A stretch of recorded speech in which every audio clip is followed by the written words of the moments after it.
আমাদের দলের সদস্য, আমাদের গণতন্ত্র আমাদের মতো, অর্থাৎ এই বাংলাদেশের যে জনগণ যতগুলো ভোটার আছে প্রত্যেকে আমার দলের সদস্য গণ্য হবে, কারণ আমরা নতুন বাংলা।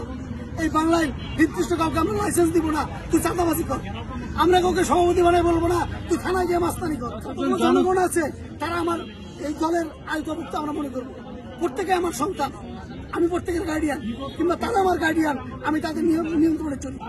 বাংলাদেশের একমাত্র স্মার্ট সিটি বসুন্ধরা এখন আরো নিরাপদ, আধুনিকতায় আরো এক ধাপ এগিয়ে।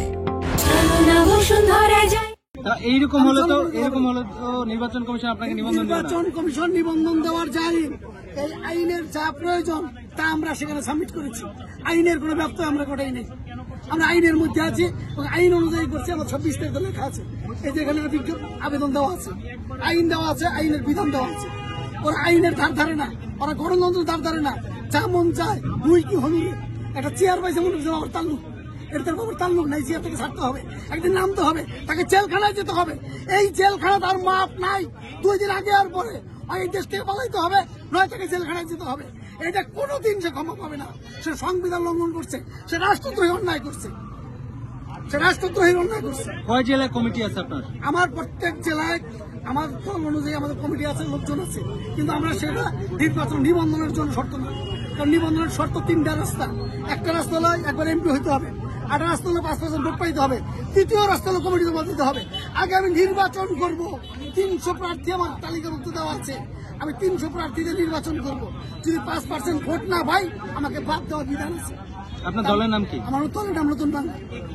বসেছি, আমরা ঘেরাও প্রোগ্রাম করেছি, আমরা তারেক রহমান আন্দোলন করেছে 24 সালে, 25 সালে। আচ্ছা, তারেক রহমানকে দেখে আপনারা যারা বসছেন তাদের ব্যাপারে নির্বাচন কমিশন কি সিদ্ধান্ত নিতে পারে? এটা ভিন্ন রকম একটা কথা হচ্ছে, কথা আপনি বলেন তারেক রহমানকে দেখে। তারেক রহমান আমাদের অনুপ্রাণিত হয়ে রাজনীতি আসছে, আমরা তার আগে থেকে আন্দোলন করতেছি। আচ্ছা, নির্বাচন কমিশন যেটা করতেছে, এই যে বেআইনি আইন বহির্ভূত সংবিধান লঙ্ঘন করছে, এইটা জাতিকে জানানোর জন্য আমরা বসছি। এই জাতিকে আমরা জানাতে চাচ্ছি যে নির্বাচন কমিশন অত্যাচার করছে, অবিচার করছে, অনিয়ম করছে, সংবিধান লঙ্ঘন করছে। ভাই, যদি সংবিধানের কথা বলেন 90 দিনের মধ্যে নির্বাচন দিতে হবে, এটাই সংবিধান বলে। এই সংবিধান লঙ্ঘন করে। আপনার রাজনৈতিক দলের নামটা যদি বলতেন? আমার রাজনৈতিক দলের নাম নতুন বাংলা। আচ্ছা, আপনার দলের কতক্ষণ বসবেন? আমরা আমাদের দাবি আদায়ের এক পর্যন্ত আমরা চালিয়ে যাব। আপনার দলের সংবিধান কি? আমার দলের সংবিধান, আমরা দেশ, মাটি এবং মানুষকে ভালোবাসি, মানুষের জন্য কাজ করি। আমরা সবসময় এই দেশে উন্নয়নের